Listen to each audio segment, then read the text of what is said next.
नमस्कार। आज हम आप लोगों को एमपीटीईटी वर्ग 3 की मैथ की क्लास नंबर 2 लेके आ रहे हैं। आज हम आप लोगों को सिखाएंगे कि संख्या जो कितने प्रकार की होती है, जितने प्रकार की सभी संख्याएं होती है उनको आज हम अलग अलग तरीके से पढ़ाएंगे। सर उससे पहले हम थोड़ा सा एक और चीज बताएंगे कि अभाज्य संख्याएं के रूप में लिखना, किसी संख्याओं को अभाज्य संख्या के रूप में लिखना। तो आज हम लोग पढ़ेंगे कि किसी संख्या को अभाज्य संख्या के रूप में लिखना, जैसे हम लोग कोई संख्या ले लेते हैं, जैसे मान लीजिए हम लोग ले रहे हैं 12 के हम क्या कर सकते हैं, इसमें अभाज्य संख्या कौन कौन सी हो सकती है, इसमें 2 गुणे 2 गुणे 3। इसको हम 12 को ऐसे गुणनखंड कर लेंगे, 2 से कटेगा 6 आएगा, 2 से कटेगा 3 आएगा, 3 से कटेगा 1 आएगा। ये हमारी अभाज्य संख्या है। इसको हम ऐसे लिख सकते हैं 2 की घात 2 गुणे 3 की घात 1। ये हो गया हमारे अभाज्य संख्या के रूप में लिख दिए हैं।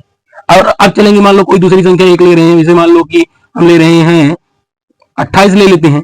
28 में क्या हो जाएगा हमारा, 28 का हम गुणनखंड कर देंगे, 2 से कटेगा, ये 14 दूनी 28, 2 से कटेगा 7 और ये 7 से कट जाएगा। ये कितना आ जाएगा, 2 गुणे 7, कितना हो जाएगा 2 का स्क्वायर गुणे 7 की घात 1।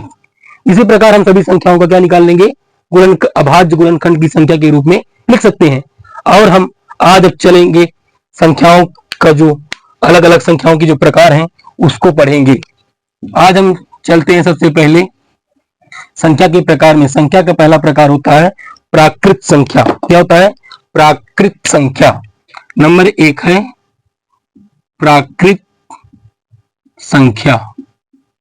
प्राकृत संख्या क्या होती है, ऐसी संख्या जो 1 से शुरू होकर के अनंत तक जाती है, वह क्या कहलाती है, प्राकृतिक संख्या कहलाती है।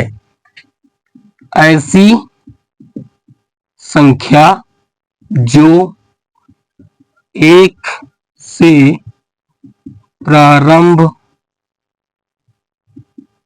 होकर अनंत तक जाती है, प्राकृत संख्या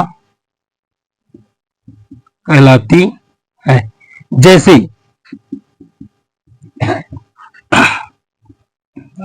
1 2 3 4 5 10 इनफाइनाइट तक जितना हम गिनती कर सकते हैं वो सभी संख्याएं क्या होती हैं, प्राकृतिक संख्याएं होती हैं।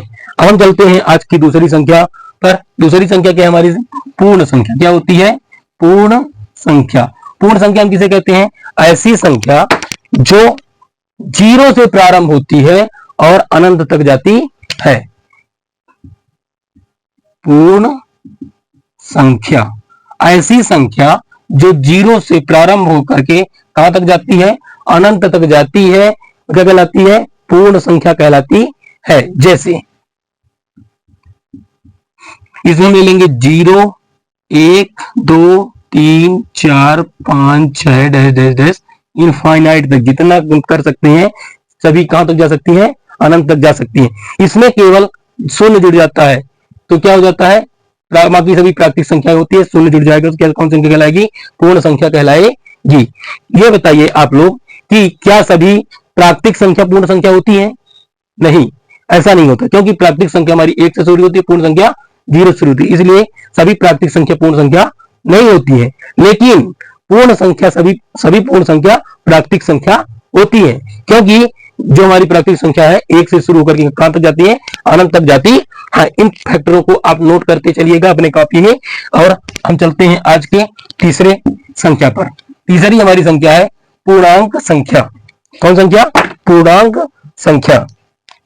इसमें तीसरी संख्या पूर्णांक संख्या जो है, इसमें क्या होता है, सभी संख्याएं पूर्णांक संख्या, ऐसी संख्या जिसमें धनात्मक ऋणात्मक शून्य सभी हो, वो क्या कहलाती है, पूर्णांक संख्या कहलाती है। जैसे हम शून्य से आरंभ करते हैं, ठीक ना, शून्य से इधर जो संख्याएं होती है ऋणात्मक होती हैं और उधर जो होती हैं धनात्मक होती है। तो 1 2 3 4 डैश इनफाइनाइट तक चली जाएगी। इधर जब संख्या आएंगी तो -1, -2, -3 डैश डैश डैश, इधर भी इनफाइनाइट तक जाएगी या आगे बढ़ती जाएगी। यह संख्या कौन सी की संख्या कहलाएंगी? पूर्ण संख्याएं कहलाएगी। अब हम लोग चलते हैं आज के अगले संख्या पर। अगली संख्या क्या होती है? सम संख्या। क्या संख्या होती है? सम संख्या। कौन संख्या रहेगी? सम संख्या। हम सम प्राकृतिक संख्या में ही छांटते हैं, पूर्ण संख्या से सम संख्या नहीं निकाली जा सकती। कौन सी संख्या से निकालते हैं हम लोग? सम संख्या। सम संख्या जो होती है प्राकृतिक संख्या से निकाली जाती है। सम संख्या जो होती है ऐसी संख्या कहलाती है जो दो के पहाड़े में आए। जो दो के पहाड़े में आए क्या कहलाती है?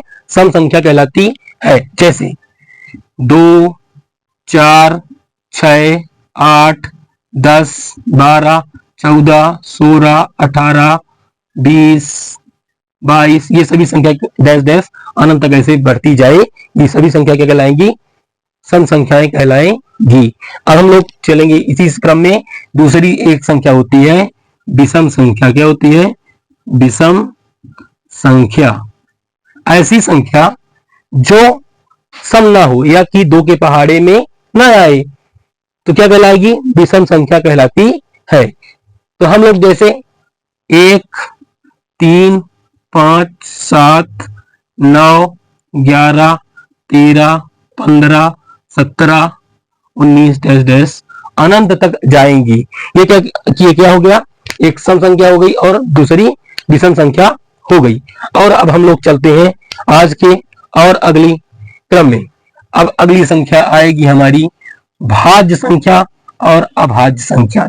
यह संख्याएं बहुत महत्वपूर्ण होती हैं। अभाज्य संख्या जो होती है ये गुणनखंड के रूप में होती है। ठीक है ना? तो हम क्या चलते हैं? सबसे पहले भाज्य संख्या पर। क्या चलते हैं? भाज्य संख्या पर। भाज्य संख्या जो होती है क्या होती है? ऐसी संख्या जो खुद से कटे और दूसरी संख्या से भी कट जाए, और क्या कहलाती है? भाज्य संख्या कहलाती है। जो स्वयं से भी कटे और दूसरी संख्या से भी कटे तो क्या कहलाती है?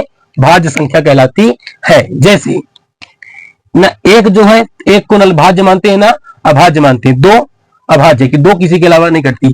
3 तीन से कटेगी। हम दोनों संख्या साथ में लिख लेते हैं। दूसरी संख्या क्या होती है? अभाज्य संख्या। और साथ में छांटते चलेंगे अलग अलग। ठीक है ना? जो हमारी जो एक संख्या होती है, एक वो न भाज्य होता है ना अभाज्य होता है। इसलिए एक न भाज्य हुआ न भाज्य, 2 स्वयं से कटेगा और दूसरी संख्या से नहीं कटता, इसलिए क्या हो गया? अभाज्य हो गया।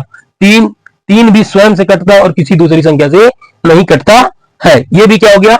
अभाज्य हो गया। 4 कटता है, 1 से भी कटेगा, 2 से भी कटेगा और 4 से भी कटेगा, इसलिए 4 क्या हो गया? भाज्य संख्या हो गया। 5 केवल 5 से कटेगा, इसलिए अभाज्य संख्या होगी। 6 कटता है, 2 से भी कटेगा और 3 से भी कटेगा। 7 अभाज्य संख्या है। 8 कटेगा, 2 से कटेगा, 4 से कटेगा। फिर 9 भी कटता है, किससे कटता है? 3 से कटता है। 10 भी कटता है, किससे कटता है? 2 से 5 से कटेगा। 11 अभाज्य संख्या है। 12 कटता है, 2 से कटेगा, 3 से कटेगा, 4 से कटेगा, 6 से कटेगा। इसी तरह जो संख्याएं होती हैं आगे जाती जाएंगी और ये भी आगे इसी तरह जाता जाएगा। ठीक है ना? ये संख्याएं कौन सी हो गई? एक भाज्य संख्या हो गई और दूसरी अभाज्य संख्या हो गई। अब हम लोग चलते हैं अगले क्रम में, संख्याओं के अगले रूप में। हमारी जो अगली संख्या होती है वह होती है परिमेय और अपरिमेय। क्या होती है? परिमेय और अपरिमेय दोनों संख्याओं को बताते हैं। ये हो गया परिमेय संख्या। ऐसी संख्या जिसे हम P/Q के रूप में लिख सकते हैं, वो क्या कहलाती है? परिमेय संख्या कहलाती है। परिमेय संख्या एक प्रकार की भिन्न है। क्या है? भिन्न है। तो हम चलते हैं, जैसे हमारा 2/4 या 2/3 कर लेते हैं। 3 5/7 9/11 ये सभी क्या है? परिमेय संख्याएं हैं। 5 जो लिखा है ये भी परिमेय संख्या है, या इसी को 8 लिख देते हैं। 8 ये जो लिखा है ये भी परिमेय संख्या है, क्योंकि इसके बट्टे में जब कुछ नहीं होता है तो एक तो होता है ना, एक तो सभी जगह विद्यमान है, इसलिए ये क्या है? परिमेय संख्या है। 17 जैसे लिखा, ये भी क्या है, परिमेय संख्या, क्योंकि इसके बटे में भी एक है। ऐसी सभी संख्याएं जो पूर्ण संख्या हो, प्राकृतिक संख्या हो और पूर्णांक संख्या हो, ये सभी संख्याएं क्या होती है, परिमेय संख्याएं होती हैं। अब हम लोग चलेंगे अपरिमेय संख्या। किस पर? अपरिमेय संख्या पर। अपरिमेय संख्या पर ऐसी संख्या जिसे हम p बटे क्यू के रूप में नहीं लिख सकते। इसको हम p बटे क्यू के रूप में लिख सकते हैं, लेकिन क्यू नॉट इक्वल टू 0 होना चाहिए, हर 0 नहीं होना चाहिए। इसको जिसको हम p बटे क्यू के रूप में नहीं लिख सकते, ये क्या कहलाती है, अपरिमेय संख्या कहलाती है। जैसे